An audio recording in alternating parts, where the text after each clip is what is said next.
पूरे दुनिया को हम लोगों ने पंचशील का सिद्धांत दिया। अगर कोई हिंदुस्तान के पीस पर भी सवालिया निशान लगा के बात करे तो मुझे बहुत दुख होता है। जनूब एशिया का पहला न्यूक्लियर बॉम्ब भी आपने दिया।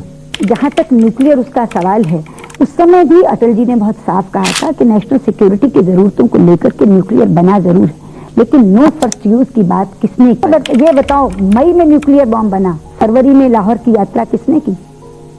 इसीलिए की ना, ये पहल बताने के लिए न्यूक्लियर बॉम्ब भी बनाना है और पीस यात्रा भी करनी, ये बताने के लिए कि न्यूक्लियर के बावजूद पीस की कमिटमेंट में राई रत्ती भर कमी नहीं आई है, खुद चलकर आई। तो Lahore declaration was really a step forward.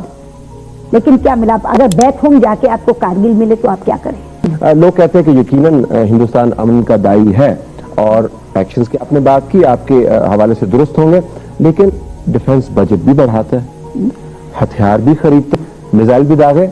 आप ये फरमाइएगा, हिंदुस्तान को किससे खतरा है? खतरे का सवाल नहीं होता है, एक नेशनल सिक्योरिटी का एक पर्सपेक्टिव होता है और उस पर्सपेक्टिव के चलते लोग अपनी सुरक्षा की जरूरतें पूरी करते हैं। कोई भी आदमी, हम लोग वर्ल्ड पीस की बात करते हैं, लेकिन फौजें क्यों रखते हैं? फौजें क्यों रखते हैं? इसीलिए रखते हैं कि वो एक पूरे निजाम का एक हिस्सा है और इसलिए उस हिस्से को कोई दरगुजर नहीं करता।